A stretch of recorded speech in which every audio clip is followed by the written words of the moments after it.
भारत माता की, भारत माता की, वंदे वंदे वंदे।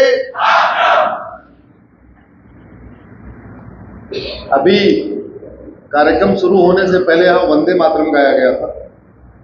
उसके बारे में मैं बहुत ज्यादा नहीं कहूंगा, लेकिन आप लोग एक बार गूगल करिएगा वंदे मातरम अश्विनी उपाध्याय, तो मेरी PIL चल रही है कि वंदे मातरम को भारत का राष्ट्रगान घोषित किया जाए। और संविधान सभा में 24 जनवरी 1950 को यही प्रस्ताव भी पास हुआ था कि वंदे मातरम हमारा राष्ट्रगान होना चाहिए। पिछले 3 दिन से, वैसे तो हर सैटरडे संडे को मैं अपने घर से बाहर रहता हूं, लेकिन इस बार एक सुखद संयोग बना है मेरे लिए। प्रथम दिन धर्मनगरी इंदौर, दूसरा सत्र धर्मनगरी उज्जैन, तीसरा सत्र धर्मनगरी धार। रानी अहिल्याबाई का शहर, राजा भोज का शहर और राजा विक्रमादित्य का शहर। ये अपने आप में एक अद्भुत संयोग है, लेकिन दुख इस बात का मुझे है कि हमारे युवा पीढ़ी को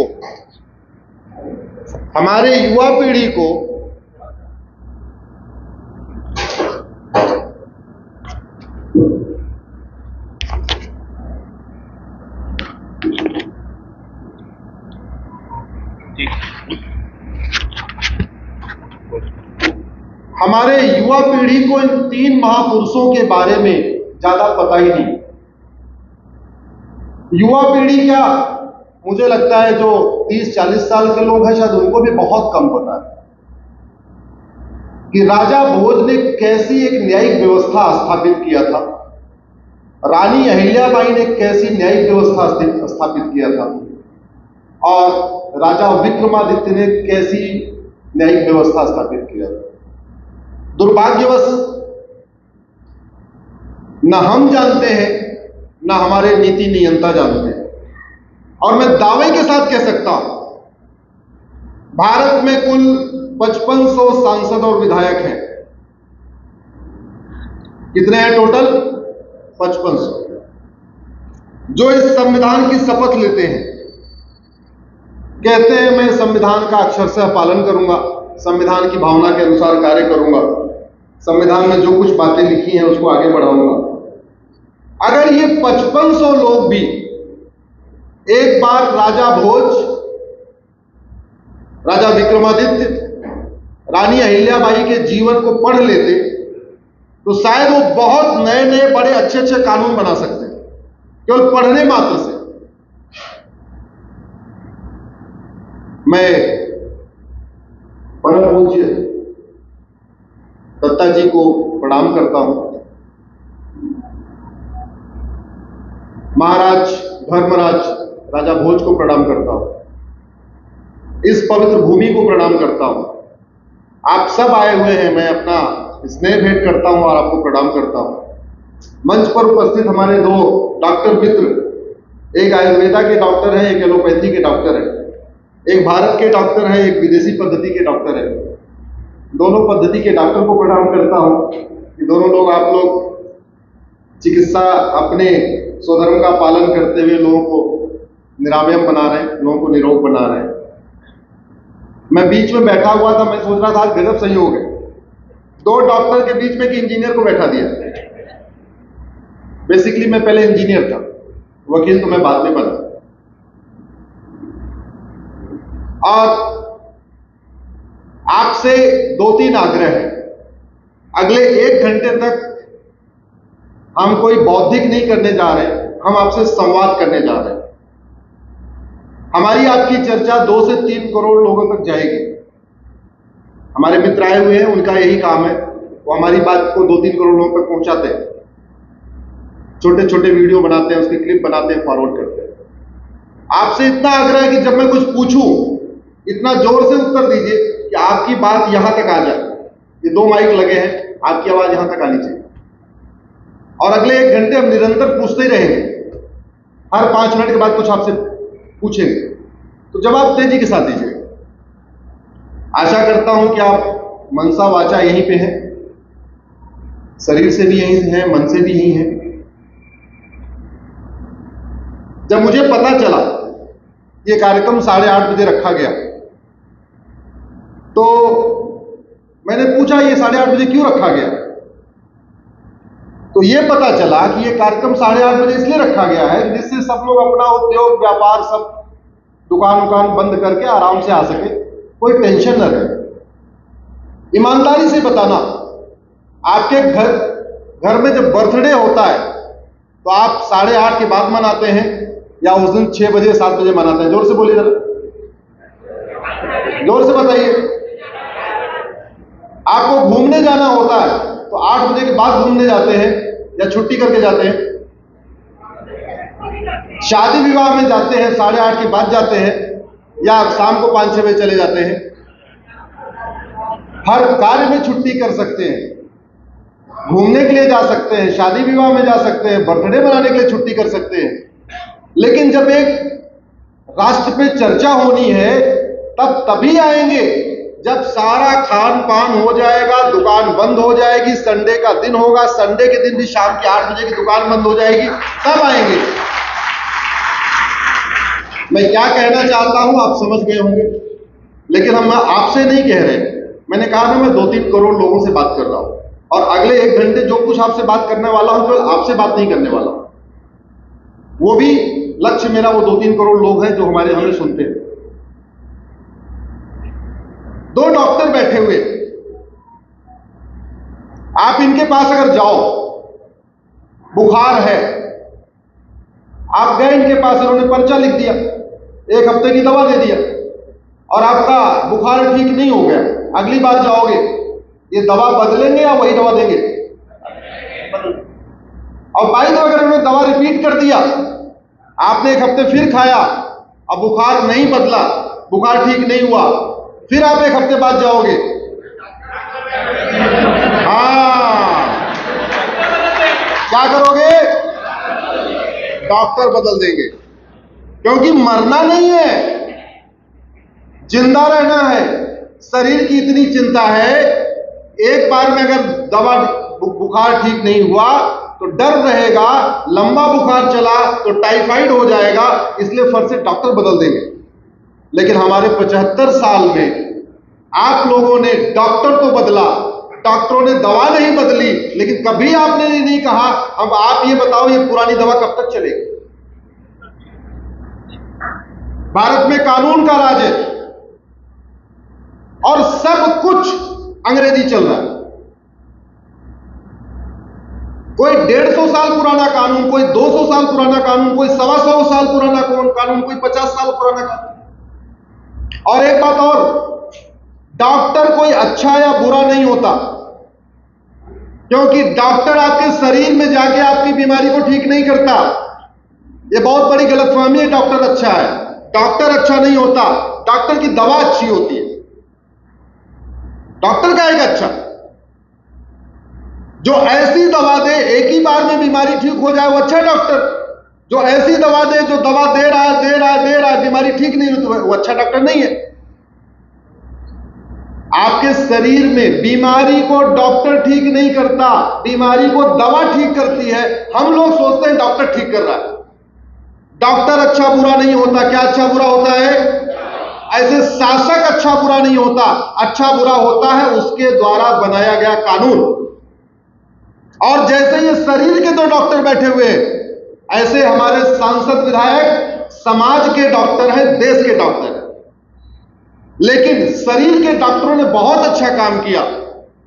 हर चीज की वैक्सीन बना लिया, हैजा की वैक्सीन बना लिया, कॉलरा की वैक्सीन बना लिया, मलेरिया की वैक्सीन बना लिया, टाइफाइड की वैक्सीन बना लिया। और 6 महीने में तो जो एक विश्वव्यापी समस्या थी कोरोना, उसकी भी वैक्सीन बना लिया। लेकिन हमारे 5500 डॉक्टर, जिनके ऊपर हर साल 55,000 करोड़ रुपए खर्च होता है, 5500 सांसदों और विधायकों के ऊपर उनके वेतन भत्ता, गाड़ी, बंगला, free air ticket, free rail ticket, उनका वीआईपी व्यवस्था, उनका जहां जा रहे हैं पूरा सूट की बुकिंग, दिल्ली में बड़े बड़े बंगलो, भोपाल में बड़े बड़े बंगलो, उनका खाने बनाने वाला, उनके साथ चलने वाली पुलिस, सारा खर्चा निकाल दीजिए तो 55,000 करोड़ रुपए। और ये 55,000 करोड़ आप ही का है। 500 रुपए फीस देते हो और अगर एक बार में बीमारी ठीक नहीं हुई तो अगली बार डॉक्टर को कोसने शुरू कर देते हो। या 55,000 करोड़ रुपए देते हो। आज तक ऐसी दवाइयां नहीं बनाई गई कि किसी बीमारी का अस्थायी इलाज हो, फिर भी आराम से चुप बैठे हुए। घूसखोरी खत्म हुई क्या? जोर से बोलिए जरा। जमाखोरी खत्म हुई, मिलावटखोरी खत्म हुई, कालाबाजारी खत्म हुई, नशा तस्करी खत्म हुई, मानव तस्करी खत्म हुई, सोना तस्करी खत्म हुई, रोहिंग्या घुसपैठ खत्म हुई, बांग्लादेशी घुसपैठ खत्म हुई, जिहाद खत्म हुआ, धर्मांतरण खत्म हुआ, मिशनरियों का जो मायाजाल खत्म हुआ, सल्तन से जुदा रुका, कुछ नहीं हुआ। अरे इसी बात के लिए उन 5500 डॉक्टरों को 55,000 करोड़ रुपए दिया जाता है। ऐसी दवा बनाओ बीमारी परमानेंट खत्म हो जाए, इसी बात के लिए दिया जाता है। अब ये बताइए, अगले 1 घंटे तक कड़वा सच सुनना चाहते हैं या मीठा झूठ? अभी तो केवल टेलर दिया, अभी कड़वा सच का टेलर दिया। बर्दाश्त कर सकते हैं, थोड़ा और बढ़ाऊं? नहीं तो सीधे मीठे झूठ पे आ जाऊं।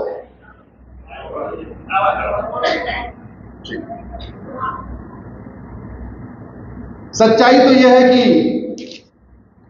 आज का जो विषय है समान नागरिक संहिता है, लेकिन मेरा यह मानना है सब कुछ एक आर्टिकल 44 लागू होने या समान नागरिक संहिता लागू होने सब कुछ नहीं बदलने वाला। यह केवल उतना ही काम करेगा जैसे आपको बुखार होता है तो पैरासीटामॉल और एंटीबायोटिक के साथ एक बी कॉम्प्लेक्स दे दिया जाता है, उतना ही काम करेगा।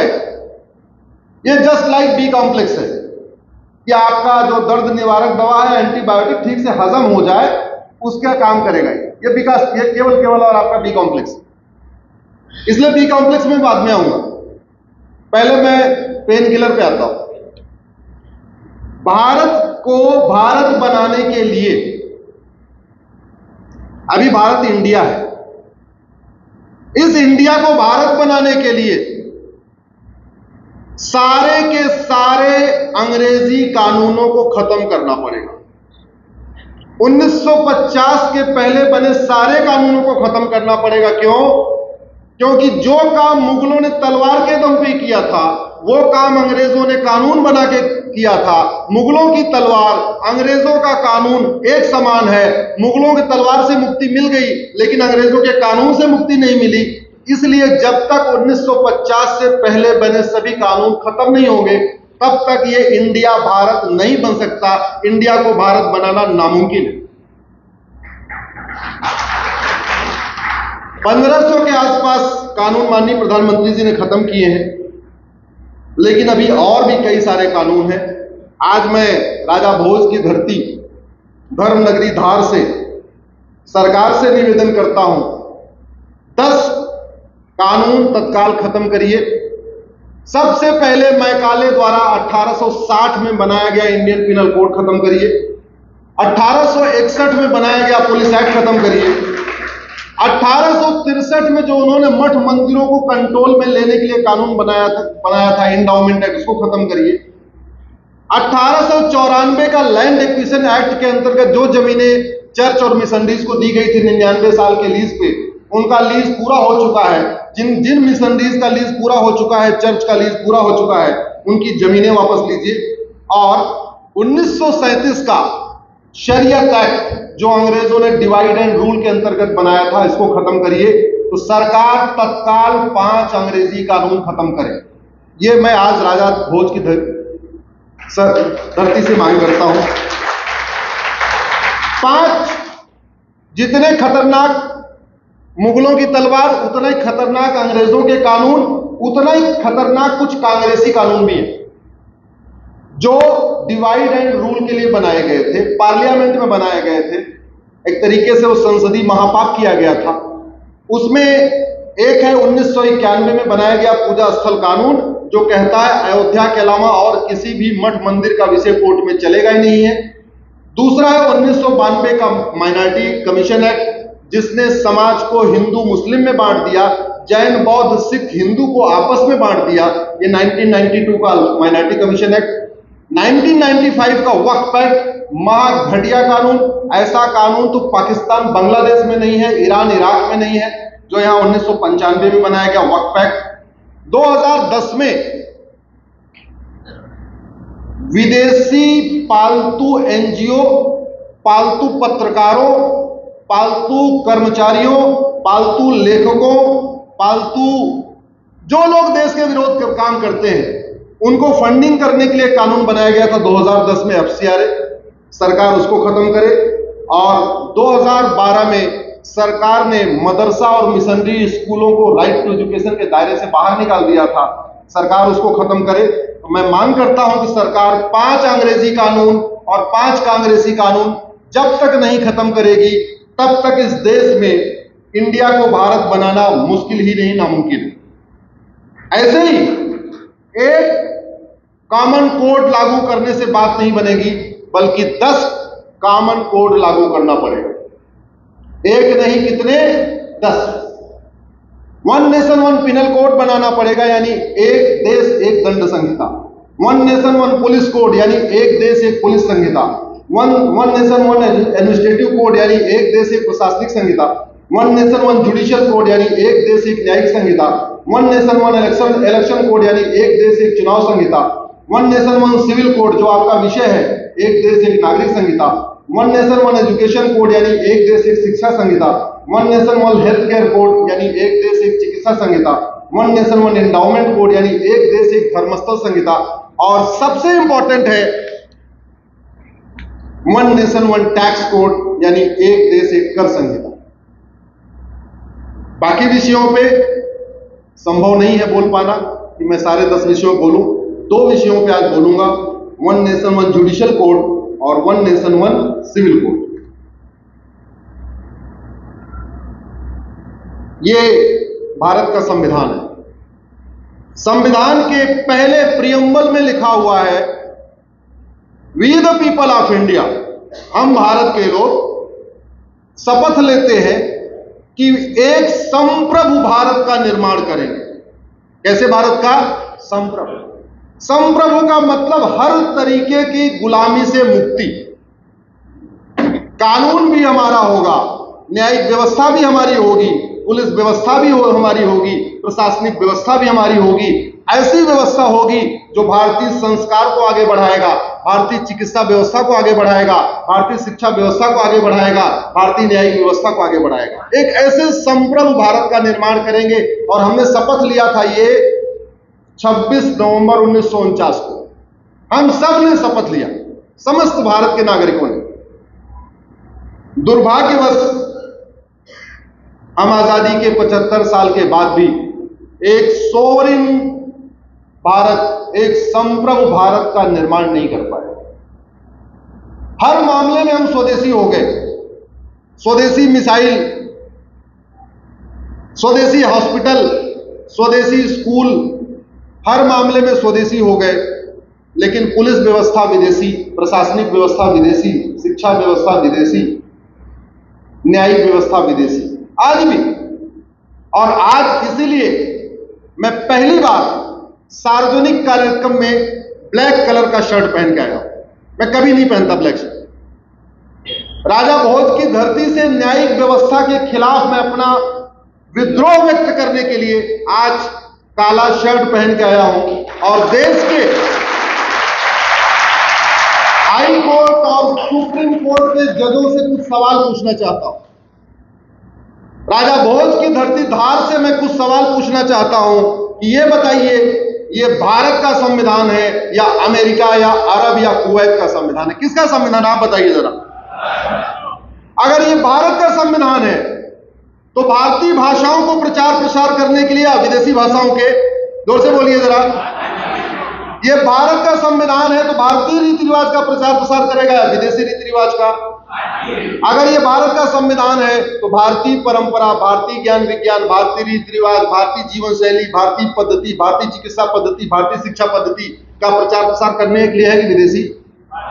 तो स्वाभाविक सी बात है ये भारतीय न्यायिक व्यवस्था के प्रचार प्रसार के लिए बना है, न कि विदेशी। लेकिन दुर्भाग्यवश आजादी के 75 साल के बाद भी हम काला कोट पहनते हैं, काला गाउन लगाते हैं। जो अंग्रेजों ने किया था, जैसे उनको जून के टाइम में गर्मियों में छुट्टी लगती थी तो विदेश भाग जाते थे, आज भी हमारे यहां मई जून में सुप्रीम कोर्ट हाई कोर्ट बंद।